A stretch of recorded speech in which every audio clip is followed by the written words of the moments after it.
बिस्मिल्लाहिर्रहमानिर्रहीम, अस्सलामु अलैकुम। प्रोग्राम कैपिटल टुडे के साथ आपका मेज़बान रज़ा सैयद हाजिर खिदमत है। उम्मीद है आपका आज का दिन अच्छा गुजरा होगा। नाजरीन, आज एक अहम दिन इस हवाले से करार दिया जा सकता है कि कल सुबह पाकिस्तान की तारीख में पहली मरतबा सेनेट में चेयरमैन सेनेट के हवाले से तहरीक अदम एतमाद पेश की जा रही है। सेनेट की तकरीबन 45 साल जो तारीख़ है पाकिस्तान की, इसमें से पहले इस तरह की सूरत हाल पेश नहीं आई। सादिक संजरानी साहब जो कि मुश्तरका उम्मीदवार थे Pakistan peoples party, Pakistan Tehreek Insaf, MQM और दीगर इत्तेहादी जमातों के, मार्च 2018 में उनको चेयरमैन सेनेट मुंतखब किया गया।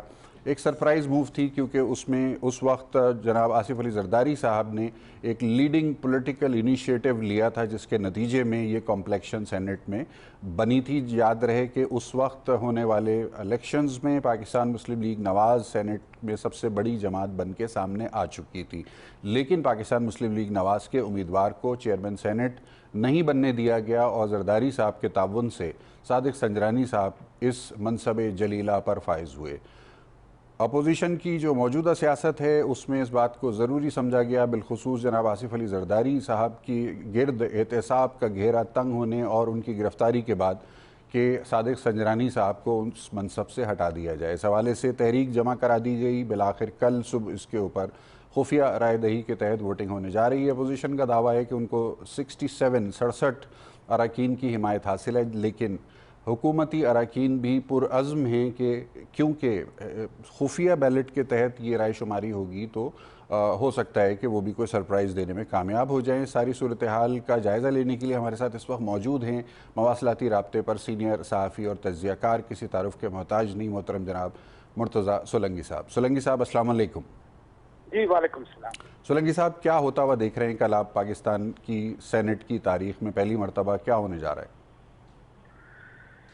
जो अदबी अक्सरियत है हिज़्ब इख्तिलाफ के पास, तो उसमें मुझे कोई शक नहीं है अच्छा कि अगर फेयर प्ले होता है तो सादिक संजरानी साहब को बरतरफ कर दिया जाएगा।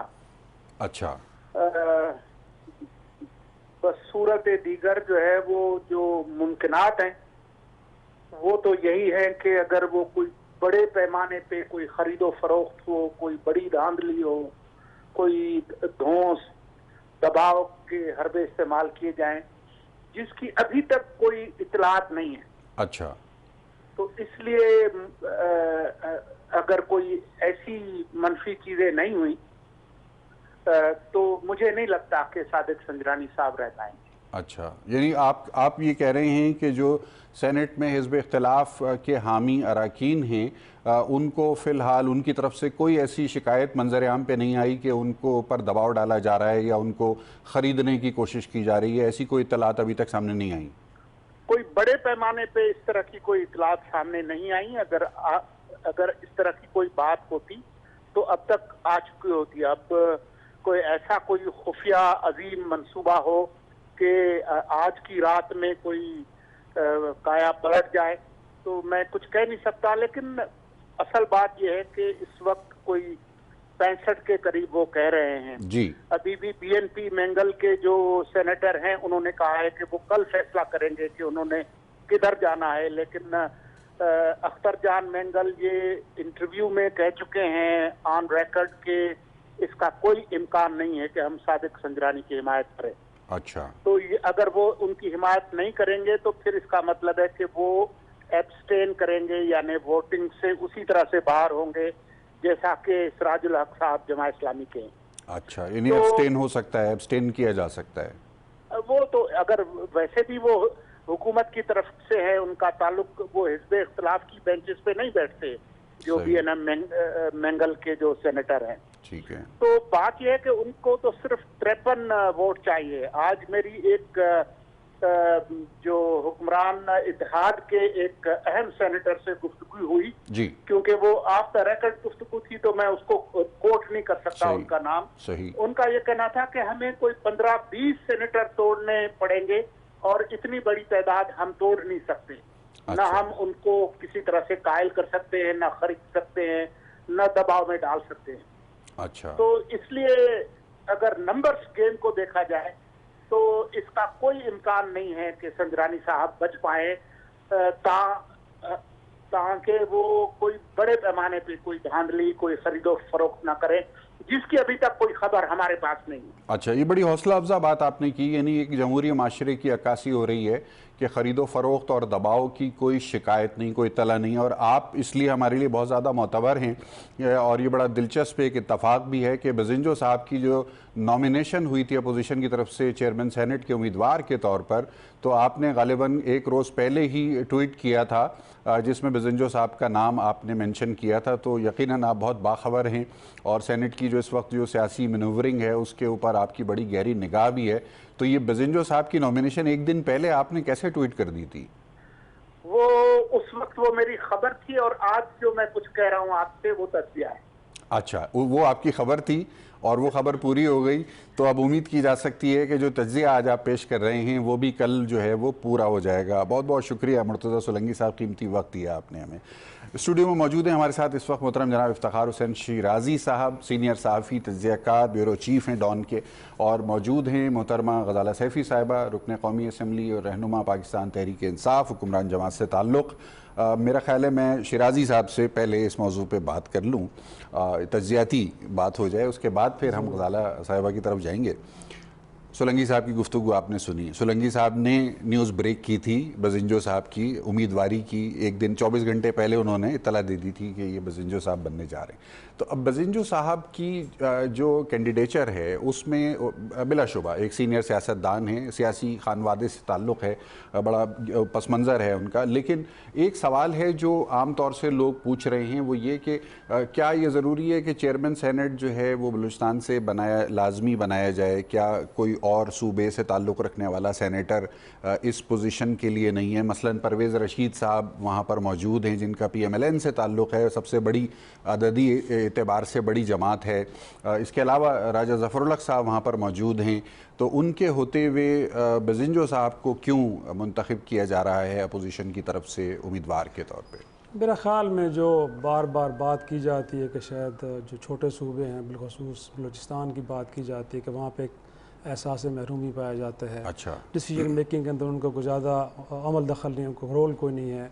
तो मेरे ख़्याल में जो पिछला फ़ैसला भी हुआ था वो इसी बुनियाद पे हुआ था कि कम से कम वहाँ से चेयरमैन ला के तो कम से कम एक अच्छा मैसेज दिया जा सकता है बलूचिस्तान के अवाम को कि उनकी रिप्रेजेंटेशन भी है। अब मैं आपसे ज़िमनी सवाल पूछूंगा। मैं आपकी ज़बान से ये लफ्ज़ सुनना चाह रहा था, बलूचिस्तान का एहसास महरूमी। हुजूर 72 साल हो गए, बलूचिस्तान में सूबाई हुकूमत भी मौजूद है, वज़ीर आला भी मौजूद हैं, गवर्नर भी हैं, काबीना भी है, बजट भी है उनके पास, तरक्याती स्कीमें भी हैं। ये एहसास महरूमी का टैग बलूचिस्तान के साथ मैं और आप कब तक इस्तेमाल करते रहेंगे? इनफैक्ट मेरा आर्गूमेंट पूरा हुआ नहीं था और आपने बीच में बात उचक ली, मैंने शरारत कर दी। ऑन द फेस ये एक इम्प्रेशन दिया गया था। सही। और वो ज़ाहिर सी बात इतना रियलिस्टिक तो नहीं था। बुनियादी तौर पे संजरानी साहब की भी जो इंतखाब था बतौर चेयरमैन सेनेट एक अंडरस्टैंडिंग के तहत था। ठीक है। उनका पॉलिटिकल बैकग्राउंड देखें, कोई बहुत बड़े पार्लियामेंटेरियन नहीं है, पहली मरतबा आए, पहली बार आए हैं, और उनका कोई लंबी चौड़ी कोई पॉलिटिकल स्ट्रगल नहीं है। सही। पार्टी जिससे वो बिलोंग करते हैं वो आपको पता है कि रातों रात बनी है, उसका भी कोई ज़्यादा लंबा चौड़ा बैकग्राउंड नहीं है। तो मेरे ख्याल में फिर आपने देखा भी था कि उस वक्त अपने सारे वोट उठा के नवाज शरीफ साहब जरदारी साहब की झोली में डाल रहे थे और सिर्फ एक ही वो इल्तिजा कर रहे थे कि दोबारा रज़ा रब्बानी साहब को लेके आएँ, कि जिनका बहरहाल पॉलिटिकल स्टेचर आपके सामने कि बहुत बड़े पार्लियामेंटेरियन हैं, और जो एक सेनेट की जो इस सीट के ऊपर जिस शख्स को होना चाहिए जिसका पॉलिटिकल विजडम और जो प्रेजेंटेबल भी हो, तो मेरे ख्याल में हर हवाले से रज़ा रब्बानी साहब क्वालिफाई करते थे। क्रेडिट भी है, वो भी है, जाहिर सी बात है, तो क्वालिफाई करते थे। आपका एक ये एम्बेसडर्स होते हैं जो पार्लियामेंटेरियंस होते हैं, दुनिया भर में जब जाते हैं वहाँ जाके अगर अपने विजडम का बेस्ट वे में डिस्प्ले नहीं पाते तो मेरे ख्याल में इससे भी पाकिस्तान की सुबकी होती है। दुनिया भर में तो लोग ऐसे होते हैं एक स्ट्रगल के ज़रिए आते हैं और उनका जो पॉलिटिकल विजडम होता है लोग उनको सुनना चाहते हैं। तो मेरा ख्याल में उनके जो इंतखाब था वो आपके सामने एक अंडरस्टैंडिंग के तहत था। वो अंडरस्टैंडिंग मेरे ख्याल में अब ख़त्म हो चुकी है, और इस वक्त भी जो एक एफ़र्ट हो रही है नून लीग की तरफ से, पीपल्स पार्टी की तरफ से उनको हटाने की, वो बुनियादी तौर पर जो कंडक्ट है संजरानी साहब का, अगरचे वो 9 वारद हैं सियासत में, लेकिन उससे बड़े खुश हैं। जब फवाद चौधरी साहब वज़ीर इत्तलात थे और उन्होंने उस ऐवान के माहौल को ख़राब करने की कोशिश की, तो ये संजरानी साहब थे, अगरचे इत्तेहादी हैं PTI के, बट उन्होंने बैन किया उनको। तो उसके ऊपर अप्रिशिएट किया गया है। हासिल बजंजो साहब से जब मैंने खुद बात की, मैंने कहा जी कोई वजह तो नज़र नहीं आ रही, क्यों हटा रहे हैं? उन्होंने कहा बिल्कुल मेरे दोस्त हैं, बड़ा अच्छा कंडक्ट था उनका, हाउस बड़े बेहतरीन तरीके से चलाया, लेकिन अब क्योंकि ये जॉइंट अपोजिशन का फैसला है, उस फैसले के साथ हमें खड़ा होना पड़ रहा है। अच्छा। तो मेरे ख्याल में इस वक्त नून लीग के अंदर भी, पीपल्स पार्टी के अंदर भी, इनिशियली जब ये फैसला हुआ था रज़ा, तो मेरे ख्याल में बहुत सारे पार्लियामेंटेरियंस ने अपनी क़यादत से ये सवाल किया था कि संजरानी साहब को क्यों हटाया जा रहा है, और अगर हटाया जा रहा है तो 9 माह पहले या 10 माह पहले या 1 साल पहले आप उनको लेके क्यों आए थे? ये सवाल ज़रूर हुए हैं। लेकिन अगेन जैसे मैंने पहले कहा कि ये कुछ कुव्वतों को मैसेजिंग करनी है, इन जमातों की तरफ से मैसेज जाना है तो मैसेज कर रहे हैं। मेरे ख्याल में इसके अलावा इस एक्सरसाइज से निकलना कुछ नहीं है, क्योंकि बजंजो साहब एक बड़े सीजनड और सीजन पॉलिटिशियन है।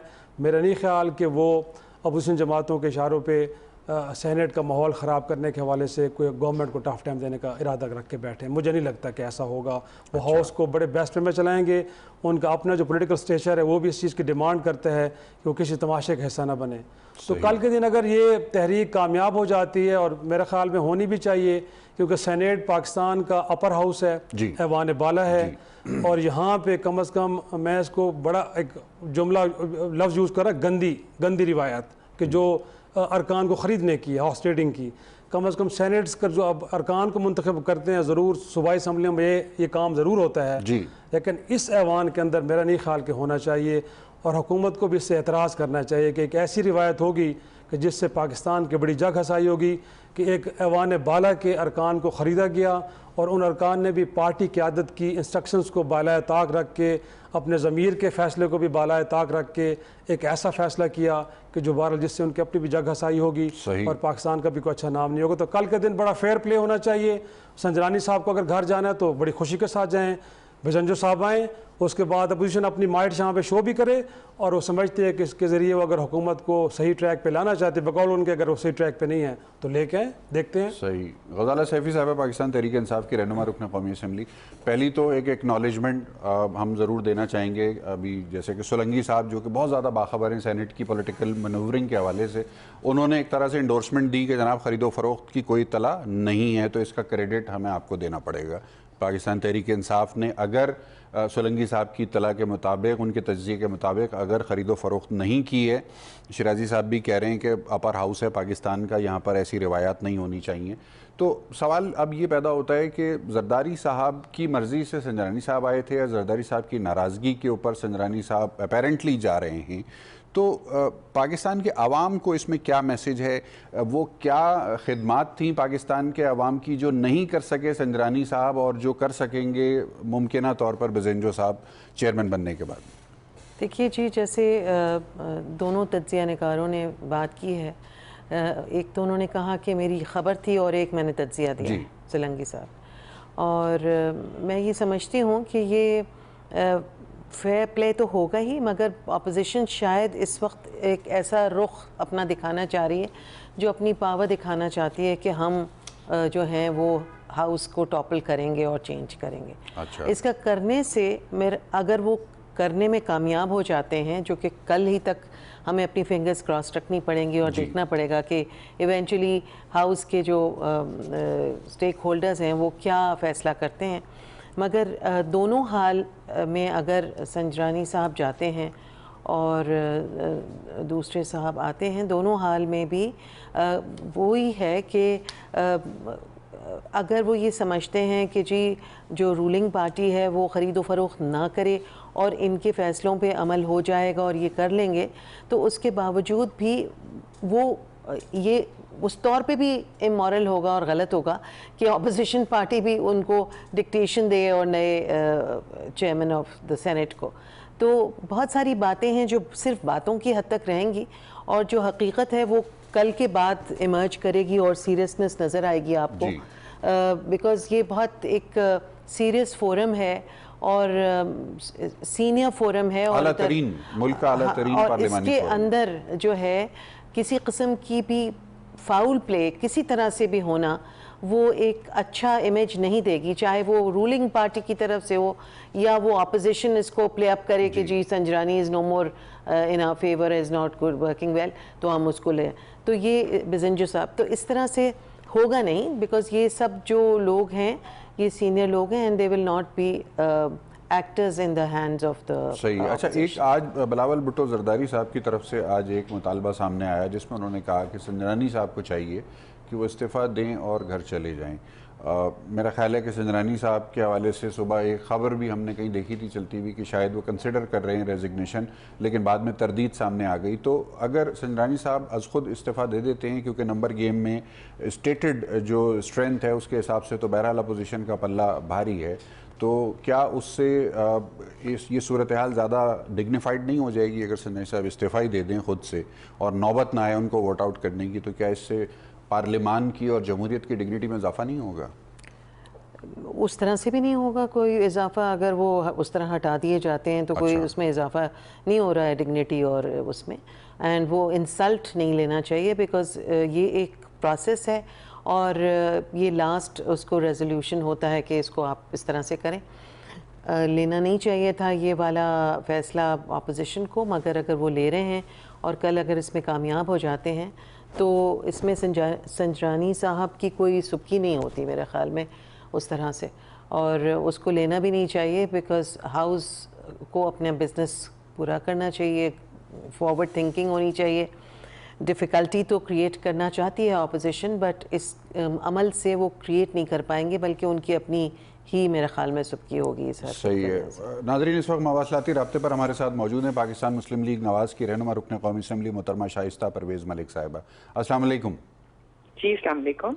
जी, कल क्या तैयारी है आप लोगों की? वोट आउट कर रहे हैं आप? संजरानी साहब को रिज़ाइन करके चले जाएंगे वो, या कोई सरप्राइज़ हो जाएगा?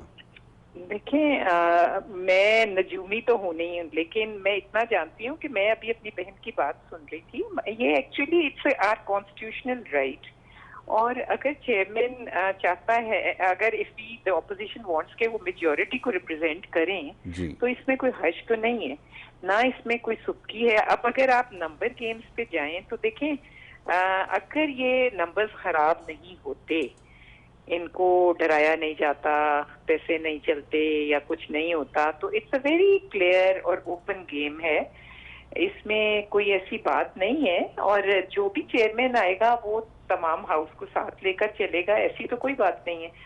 और आई डोंट नो क्या परेशानी है, कल इंशाल्लाह पता चल जाएगा कि क्या है। अच्छा, अब इसमें कुछ सवालात आते हैं इस हवाले से कि पाकिस्तान मुस्लिम लीग नवाज आपकी जमात मेरी आवाज बहुत एको कर रही है, which is very disturbing. Senate में पाकिस्तान मुस्लिम लीग नवाज यानी आपकी जमात जो है वो इस वक्त अददी तौर पर, इनफरादी तौर पर सबसे बड़ी जमात है। क्या वजह रही कि चेयरमैन सेनेट के उम्मीदवार के लिए नून लीग की तरफ से कोई उम्मीदवार सामने नहीं आया और हासिल बजिंजो साहब को नॉमिनेट किया गया अपोजिशन की तरफ से मुश्तरका तौर पर? देखिए, हम एक तो चाहते हैं कि वी बिलीव के छोटे सूबे से ही कोई आए, ताकि वो जो एहसास महरूमी है एक तो वो ना हो, और दूसरी बात ये है कि ये मेजॉरिटी का डिसीजन था ना, पूरी ऑपोजिशन जिसके हक में भी फैसला करे और जो भी फैसला करे, ये कोई सिंगल पार्टी का फैसला तो नहीं है, एक कंबाइंड ऑपोजिशन का फैसला है। तो I think it's a good decision. आगे अल्लाह ताला देखते हैं क्या है।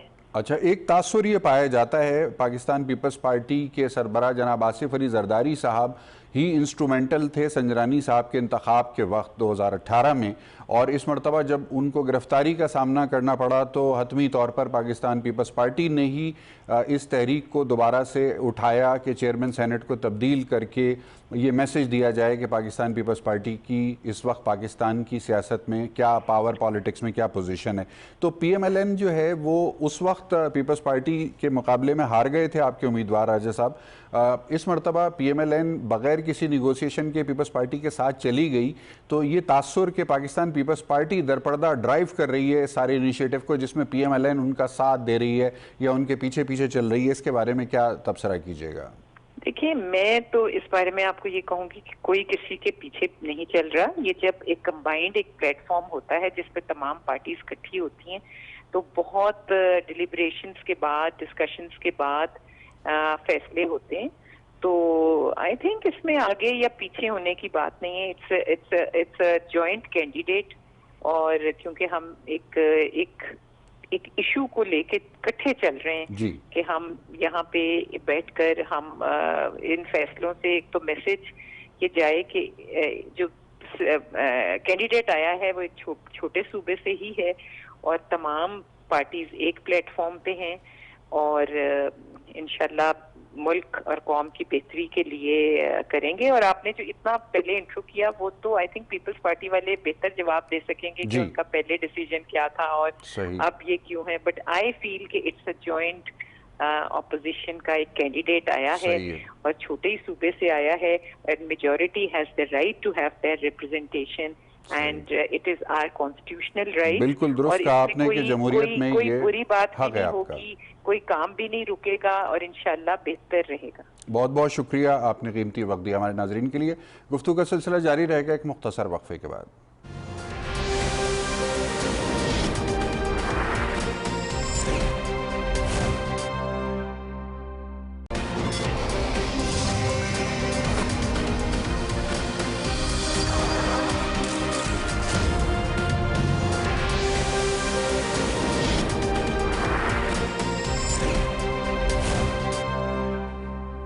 वक्फे के बाद खुश आमदीद। इफ्तिखार शिराजी साहब, पाकिस्तान के 22 करोड़ अवाम इस वक्त जिन मसाइल का सामना कर रहे हैं उन मसाइल में सर फहरिस्त मईशत, महंगाई, बेरोज़गारी, इस नौइयत की परेशानियाँ, मानसून के बाद मुल्क के तूल व अर्ज़ में हर तरफ इंफ्रास्ट्रक्चर सवालिया निशान बना हुआ है। कराची शहर में बारिश के दौरान अब तक की इत्तला के मुताबिक 19 अफराद सिर्फ करंट लगने से जाँ बहक हो गए, जबकि बताया जा रहा है कि शहर के बड़े हिस्से में बिजली नहीं है, उसके बावजूद 19 अफराद की अब तक की जाँ बहक होने की इत्तला मौजूद है। अपोजिशन का इस वक्त तमाम तवज्जुहात का मरकज़ व महवर है चेयरमैन सेनेट की तब्दीली। हुकूमत अभी तक दौरा अमेरिका को सेलिब्रेट कर रही है, तो ये इतना डिस्कनेक्ट क्यों नज़र आ रहा है? अवामी मसाइल, अवामी परेशानियाँ और हुक्मरान और अपोजिशन, इनके दरमियान किसी भी जगह पे कोई कनेक्टिविटी नज़र नहीं आ रही, क्या वजह है इसकी? अब देखिए, नैब की अकाउंटेबिलिटी तो बड़ी एग्रेसिवली चल रही है, लेकिन पब्लिक अकाउंटेबिलिटी है नहीं इस मुल्क के अंदर। और प्रॉब्लम तो ये है ना कि जब आप 5 साल के बाद अपने हलकों में जाते हैं और अब वहाँ जाके इलेक्शन कंटेस्ट करते हैं, तो मेरे ख्याल में अभी तक बहुत सारे पाकिस्तान के इलाकों में तो लोगों में इतनी ज़रूरत नहीं है कि वो चौधरी साहब से वडेरे से सवाल पूछें कि आप जो 5 साल हमारे नुमाइंदे रहे हैं तो आपने हमारे लिए क्या किया है। और कुछ जगहों पे तो उनकी अपनी एक जागीरें हैं, तो वहाँ पे लोगों का काम है कि हर 5 साल बाद आपने जाना है, पोलिंग बूथ के बाहर लाइन लगा के खड़े होना है, फिर आपने वहाँ पे जाके अंगूठा छापना है और वापस आ जाना है। तो मेरे ख्याल में जब तक अकाउंटेबिलिटी का ये निज़ाम नहीं होगा रज़ा, तो मैं नहीं समझता कि लोग इस खौफ के तहत और फिर अगेन वोट भी इस बुनियाद पे मिलें कि जिन लोगों को हमने पार्लियामान में भेजा है क्या उन्होंने कोई पब्लिक सर्विस के अंदर कोई उनकी कंट्रीब्यूशन है कि नहीं है। तो वो नहीं होगा तो फिर इसी तरह चलता रहेगा। इस वक्त तो इस सारी पावर गेम ये है ना जी। सेनेट के अंदर जो लड़ाई लड़ी जा रही है, आपका क्या ख्याल है? वो शाइस्ता मलिक साहबा भी फरमा रही थी कि शायद आप मैसेज देना चाह रहे कि एहसास महरूमी, हम पहले भी बात कर रहे थे, ऐसा हरगिज़ नहीं है, इससे कोई एहसास महरूमी ख़त्म नहीं होगा, कोई ख़त्म नहीं जब तक ऑन ग्राउंड आप कुछ चीज़ों को ठीक नहीं करेंगे। हालत तो ये है कि वहाँ कोयले की कानों में हर साल कितने मजदूर मर जाते हैं और ट्रेडिशनल वे में चीज़ें हो रही हैं, आप उसको एड्रेस नहीं कर पाए तो बाकी बलूचिस्तान को तो आप छोड़ देना, तो लोग स्टोन एज में रह रहे हैं। तो मकसद ये है कि यहाँ पे सबसे बड़ा प्रॉब्लम यही है कि अकाउंटेबिलिटी नहीं है। जब वो होगी तो उसके बाद यकीनी तौर पे लोग डिलीवरेंस की तरफ जाएंगे, लोगों को पता होगा। तो नैब की जो कार्रवाइयाँ हैं इसको आप अकाउंटेबिलिटी नहीं समझते? नहीं, ये भी सिलेक्टिव ही है। मैं क्या, वन शुड बी फेयर। देखें, मानना पड़ेगा आपको, अगर अपोजिशन की तरफ से ये आवाज़ उठती है कि पाकिस्तान तहरीक इंसाफ के रैंक्स के अंदर बहुत सारे लोग ऐसे बैठे जिनके ऊपर केसेस हैं, ना तो उनके ख़िलाफ़ तहकीकात उस तेज़ी से आगे बढ़ रही हैं, ना उनको बुलावे के समन जारी होते हैं, ना उनके वारंट गिरफ्तारी जारी होते हैं, तो मेरे ख्याल में कुछ सब्सटेंस तो नज़र आता है हमें कि हाँ बात ऐसी लग रही है कि शरीफ साहब ये बात बिल्कुल इसमें वजन है, यानी एक प्लॉजिबल आर्ग्यूमेंट बनता है कि तादाद के एतबार से अपोजिशन के ज़्यादा लोग इस वक्त नैब के कटहरे में खड़े हैं या अंदर हैं,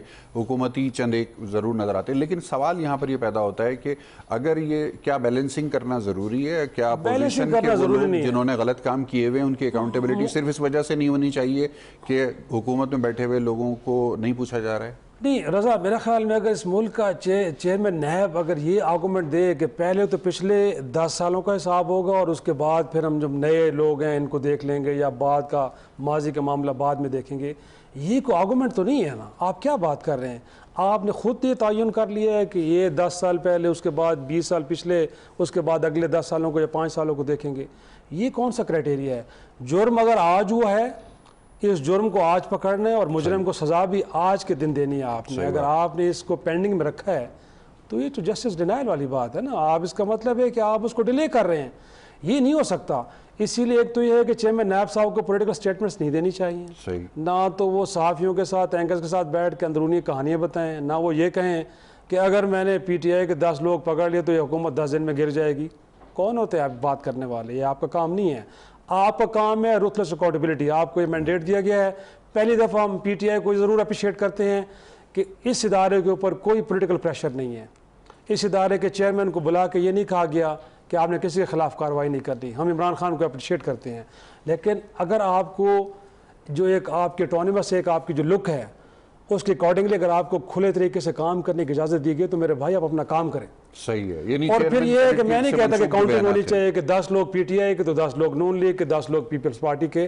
भाई जो मुजरिम है उस, अगर शहबाज शरीफ ये आर्गूमेंट दे रजा कि मेरा केस अपना परवेज़ खटक साहब से पहले इनिशिएट, बाद में इनिशिएट हुआ, उसके ऊपर इन्वेस्टिगेशन बाद में इनिशिएट हुई, और मालम जब्बा उससे कहीं पहले का केस है, तो नैब को कम से कम लोगों को सेटिस्फाई करना पड़ेगा, मुझ जैसे और आप जैसे लोगों को, कि उस इन्वेस्टिगेशन के अंदर कौन सी ऐसी हर्डल्स हैं कि आप किसी लॉजिकल एंड तक नहीं पहुंच रहे, कि आपने ये रेफरेंस फाइल करना है, खटक साहब को गिरफ्तार करना है, या आपने उनके खिलाफ केस बंद कर देना है। तो मेरे ख्याल में इसका जवाब तो देना चाहिए।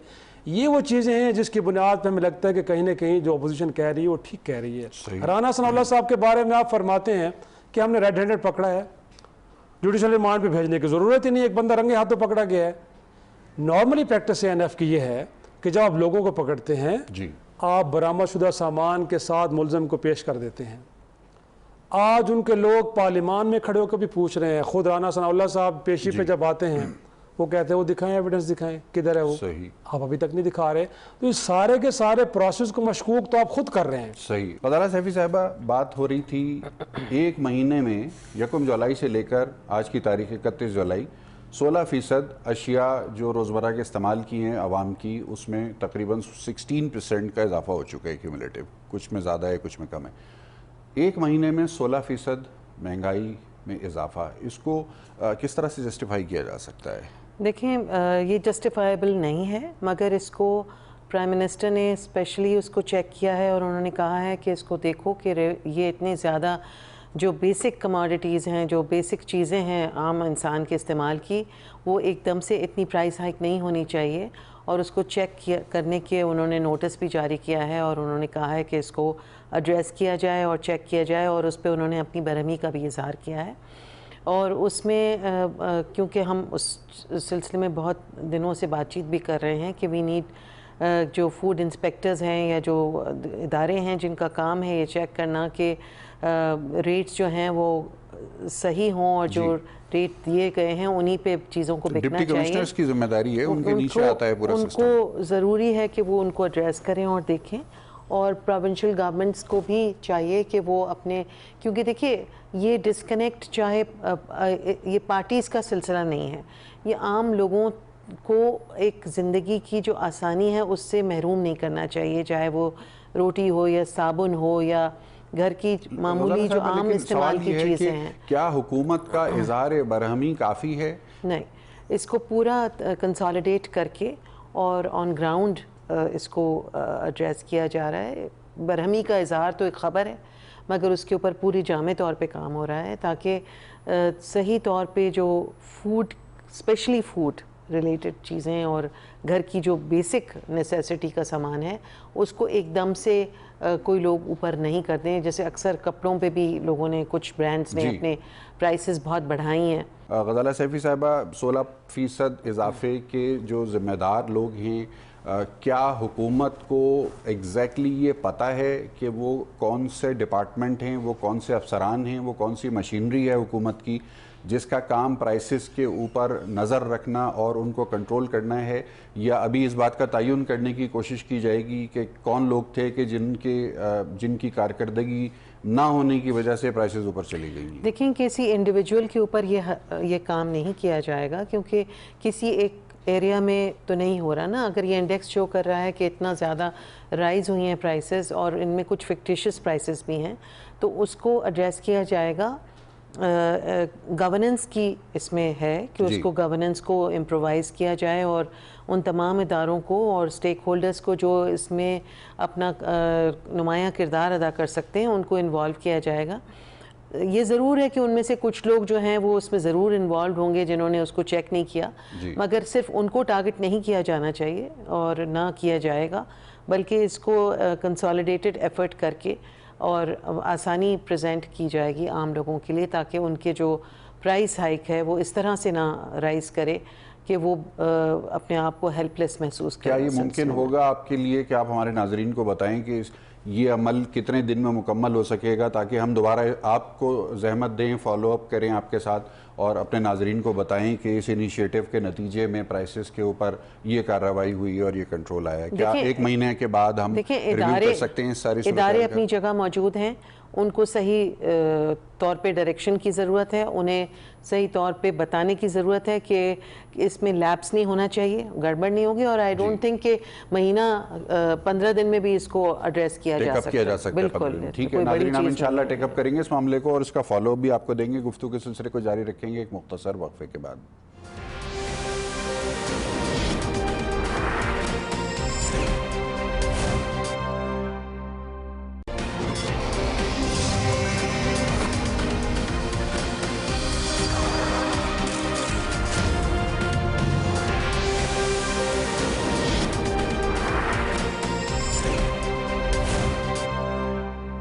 वक्फे के बाद एक मरतबा फिर खुश आमदीद। पीजे मीर साहब सीनियर सहाफ़ी तज्ज़ियाकार हमारे साथ मवासलाती राब्ते पर मौजूद हैं। पीजे मीर साहब अस्सलाम वालेकुम। वालेकुम सलाम। पीजे मीर साहब, सूरत हाल ये है कि एक महीने के दौरान 16% महंगाई में इजाफा हो चुका है, जिसमें अशिया खुर्दनोश रोज़मर्रा इस्तेमाल होने वाली अशिया शामिल हैं। इस हवाले से हुकूमत से जब हम बात कर रहे हैं तो वाज़े तौर पर हुकूमत को भी शायद नहीं मालूम कि वो कौन लोग हैं, वो कौन ज़िम्मेदार अफराद हैं वज़रा की सतह पर जिनसे ये सवाल पूछा जा सकता है कि प्राइस कंट्रोल किसकी ज़िम्मेदारी है, कौन उसको देख रहा है, कौन सुपरवाइज़ कर रहा है। तो ऐसे में अगर दुकानदार या थोक फरोश या मिडल मैन मनमानी करते हुए कीमतों में इजाफा कर रहा है तो इसका खुमियाजा तो सिर्फ पाकिस्तान के अवाम को भुगतना पड़ रहा है, क्योंकि हुकूमत तो इस बारे में तकरीबन क्लूलेस है। क्या कहेंगे आप इस पर? देखिए, नंबर वन, हम आप चेंज लेके आते हैं और जो चेंज आ रही है तो आपके सामने ऐसे ही रिजल्ट्स आएंगे, लेकिन ये रिजल्ट्स लॉन्ग टर्म पे आपके लिए बेहतर होंगे। आपके पास आपका जो सवाल है इसके अंदर इमीडिएटली जो गवर्नमेंट ने जो मेजर्स लिए हैं, ये मनी लॉन्ड्रिंग, ब्लैक मनी, इधर उधर आप जो लोगों ने पैसे रखे हुए हैं और ये बिजनेस जो कम्युनिटी है ये अब पैसे छुपा रही है, इधर उधर या डिक्लेयर करिए इधर उधर से कर रही है। लेकिन इसके साथ साथ आपको चाहिए आप मार्केट रेगुलेटर्स लेके आए, आप कंज्यूमर प्रोटेक्शन करें। यहाँ कोई कंज्यूमर प्रोटेक्शन नहीं है। एंड टू योर क्वेश्चन, जब कंज्यूमर प्रोटेक्शन नहीं होगी तो बिल्कुल एक आप कह लो कि एक अनरेस्ट होगा लोगों के अंदर। आज आपने देखा कि जैसे रोटी और नान की कीमत कम हुई है, यही चीज आप जो बेसिक नेसेसिटीज है आप दालें कम कर दें, आलू and all this kind of जो आप एक आम आदमी खाता है, जब तक आप इसको कम नहीं करोगे आपके पास एक इकोनॉमिक अनरेस्ट गरीब का आएगा। आप बिल्कुल एक इकोनॉमिक रेवोल्यूशन लेके आ रहे हो, वेरी गुड, लेकिन साथ साथ आपने गरीब आदमी को रिलीफ करना है। अमीर आदमी को कोई फर्क नहीं पड़ता है, अगर 10 रुपए की है वो 20 रुपए की भी ले लेगा। लेकिन यहाँ आपने मार्केट के अंदर तो कोई ऐसा है नहीं है, आप एक दुकान पे चाहे वहाँ 20 रुपए की चीज है और वो तीसरा चीज पे चले जाए वहाँ आपको 300 रुपए की चीज मिलेगी। अब आप मुझे बताएं इतना डिफरेंस कहाँ से आया है? तो आपकी बड़ी दुकानें लूट रही हैं, सुपर स्टोर्स आपको लूट रहे हैं, लेकिन आम आदमी जो है वो बेचारा पिसा जा रहा है।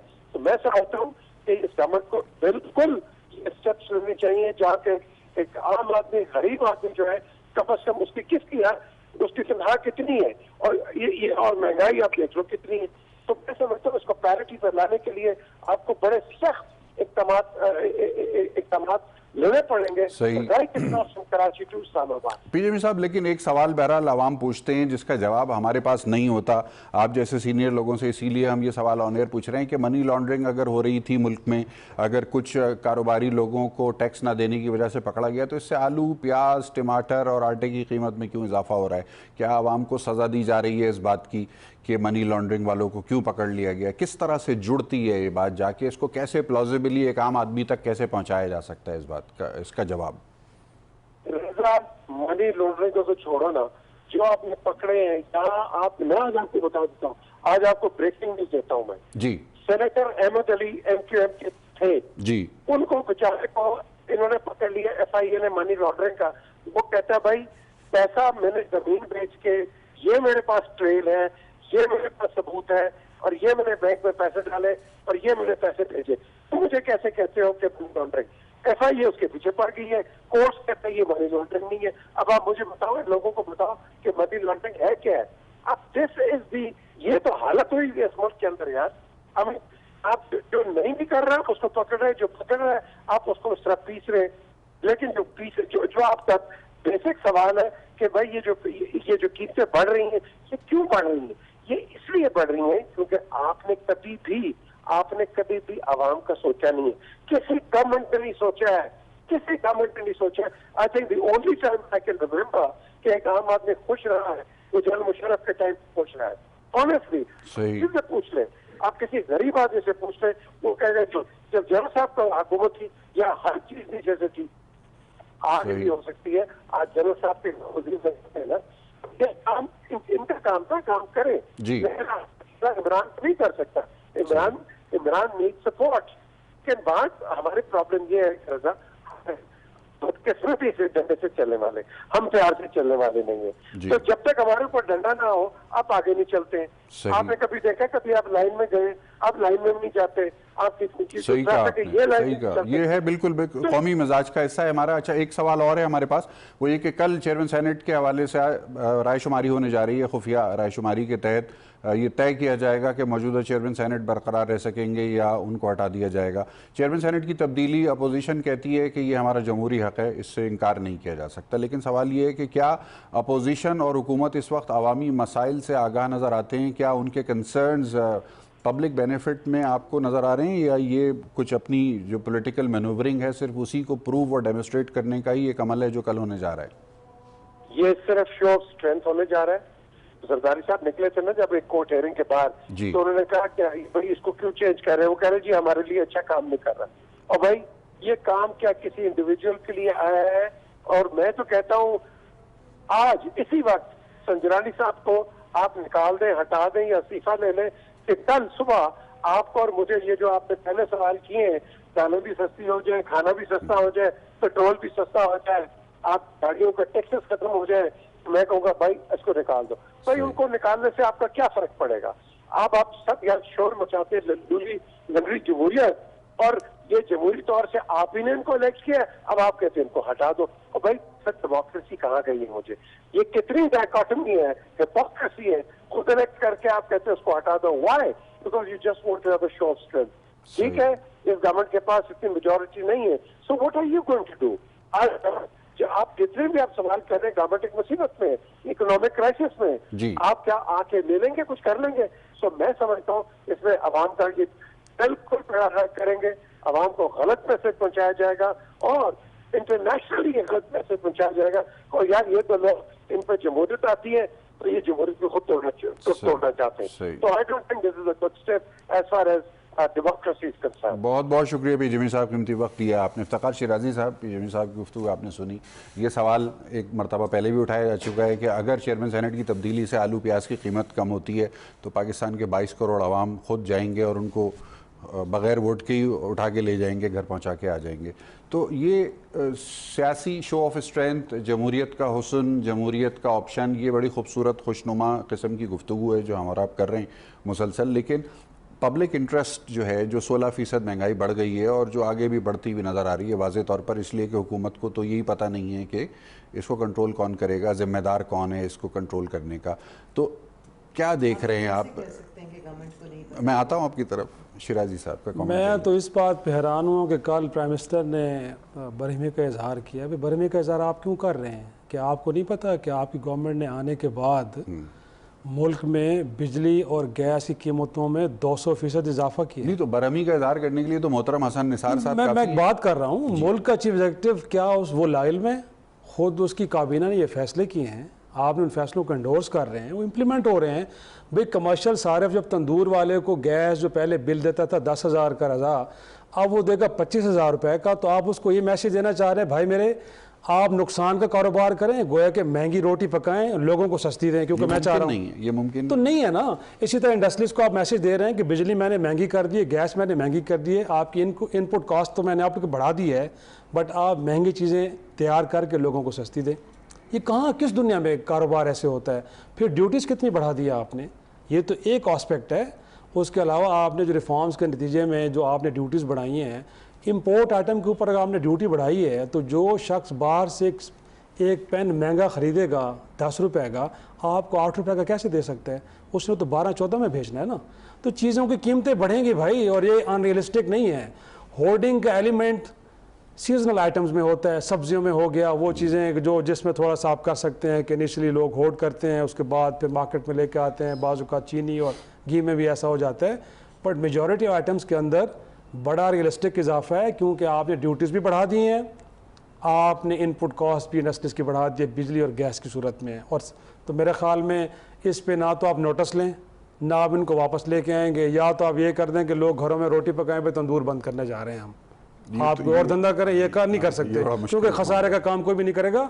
तो मेरे ख्याल में हुकूमत को पता भी है कि क्या हुआ है, हुकूमत को ये भी पता है कि इस चीज़ को एड्रेस कैसे करना है। बट अगेन बात वही है कि अगर आप खुद धोखे में रहना चाहते हैं तो और बात है, वरना जो आपने इकदाम किए हैं अब अवाम उसी को भुगत रहे हैं। सही। तो मेरे ख्याल में ये चीज़ें इतनी ज़्यादा कॉम्प्लिकेटेड नहीं है रज़ा। इनको चाहिए कि ये था कि आप कम अज़ कम जो बेसिक कमोडिटीज़ हैं उनके ऊपर सब्सिडीज़, या कम अज़ कम आपका जो यूटिलिटी स्टोर्स का एक नेटवर्क था पूरे पाकिस्तान के अंदर, सैकड़ों उनके स्टोर्स हैं, लोगों को ये फैसिलिटी तो दी जा सकती थी। आज भी डेवलप वर्ल्ड के अंदर भी और अंडर डेवलप वर्ल्ड के अंदर भी सब्सिडाइज रेट्स के ऊपर फूड आइटम्स मिलते हैं। जी, फूड स्टैंप अमेरिका में होती है। तो मेरे ख्याल में ये कुछ ना मुश्किल काम तो नहीं था। अब्दुल रज़ाक दाऊद साहब से कहते कि भाई इन स्टोर्स को और बढ़ा दें, कम अज़ कम लोगों को जो एक रिलीफ हम दे सकते हैं वो ये तो दिया जाए। आपने आज तक शुगर माफिया के लिए जो हर साल सब्सिडी होती है रज़ा, वो ख़त्म नहीं की। गवर्नमेंट सब्सिडी देती है एक्सपोर्ट करने के लिए, ये चीज़ें ऑन रिकॉर्ड पड़ी हैं जी। आप वो ख़त्म नहीं कर रहे। जो पावरफुल माफिया है उनको तो उनके इंटरेस्ट को आप प्रोटेक्ट कर रहे हैं, और सारा का सारा वजन आप आम आदमी पे डाल रहे हैं। और ये वही इसी तरह के शॉर्ट टर्म मेजर्स हैं ना जो पहली गवर्नमेंट्स भी लेती रही हैं। जब आती हैं गवर्नमेंट एक्सचेकर में कुछ नहीं होता तो कहते हैं जी लोगों से पकड़ो पैसे। अब आप कहते हैं कि जी ये हमने ड्यूटी बढ़ा दी है, ये रेट्स बढ़ा दिए, तो 200 अरब 400 अरब 600 अरब यूँ निकल आएंगे हमारे पास। तो मेरे ख्याल में ये जो शॉर्ट टर्म मेजर्स हैं, अब इनको भी अगर आपने भी यही लेके चलना है तो फिर नया पाकिस्तान पुराने पाकिस्तान से मुख्तलिफ नहीं हो सकता। उसमें आपको स्ट्रक्चरल रिफॉर्म्स करनी पड़ेंगी। और आप बहुत सारे लोग आपको खबरें दे रहे हैं, मैं खबरें आपको मैं भी दे रहा हूँ कि इस वक्त FBR के लोग जो है ना, वो कहा जाए कि 40% लोग अब इमिग्रेशन के चक्कर में वो प्रोसेस कर रहे हैं अपने केसेस। बहुत सारे कर चुके हैं तो और बस, बहुत सारे करने तो कर रहे हैं। तो मेरे ख्याल में आपकी मशीनरी का तो ये हाल है जिस पे आप इत्तफाक करके बैठे कि हम रिफॉर्म्स लेके आए और वो हमारे लिए कुछ अच्छा करेंगे।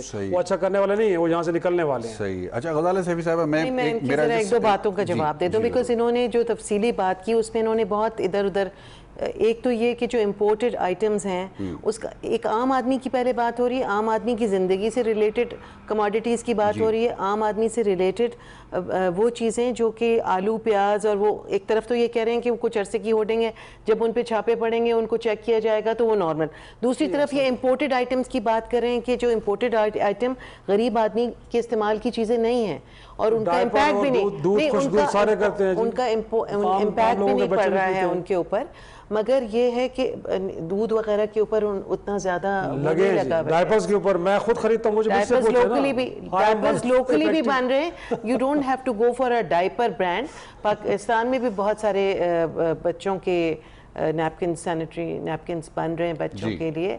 बट ये है कि आपको इस तरह से ये बातें करना कि आप एक बिल्कुल कंफ्यूज कर रहे हैं। आप मतलब आपकी नॉलेज है बहुत सारी चीज़ों पे, बट आपने बतदरीज कौम को हर वो वाली बात कर दी कि जो वो बिल्कुल समझ ही नहीं पा रहा, और फिर वो अपनी वही जाता है कि नान की प्राइस क्या है और मेरी आलू की प्राइस क्या है और टमाटर की प्राइस क्या है। तो जो एड्रेस किया जा रहा है वो इस वक्त उन कमोडिटीज़ को एड्रेस किया जा रहा है जो एक आम आदमी की ज़िंदगी का हिस्सा हैं और जिनकी वजह से उनको और जिनके ऊपर नीचे होने की वजह से उनकी ज़िंदगी के जो बजटिंग है और उसको मसाइल का सामना है। नाज़रीन, दामन वक्त में गुंजाइश खत्म हुई, गुफ्तगू के सिलसिले को यहीं पे मुकम्मल करेंगे। एक आम आदमी का कन्फ्यूजन किसी टॉक शो को देख के ना पैदा होता है ना ख़त्म होता है। उसका कन्फ्यूजन उस वक्त बढ़ता है जब आलू की कीमत उसको बढ़ी हुई मिलती है, जब सब्ज़ी उसको महंगी मिलती है, उसका कन्फ्यूजन उस वक्त बढ़ता है। इसलिए कि जो दुकानदार, जो छाबड़ी वाला उसको महंगी सब्ज़ी देता है, महंगे फल देता है, वो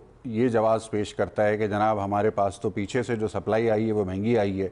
ऐसी सूरत में एक आम आदमी के पास कोई सुनवाई नहीं है, वो कहीं नहीं जा सकता, वो किसी से सवाल नहीं पूछ सकता, वो किसी से शिकायत नहीं कर सकता, या वो अपना पेट भरे और या फिर वो फाके करे। इसके अलावा उसके पास कोई चॉइस नहीं है। हुकूमत की तरजीहात, अपोजिशन की तरजीहात कुछ मुख्तलिफ हैं। अल्लाह ताला बेहतर करे हम सब के लिए। इंशाअल्लाह कल एक नए मौजू के साथ आपकी खिदमत दोबारा हाज़िर होंगे। मेहमान गिरामी का बेहद शुक्रिया कि उन्होंने अपना कीमती वक्त हमारे नाजरीन के लिए निकाला। अपना बहुत ख्याल रखिएगा। जी पाकिस्तान।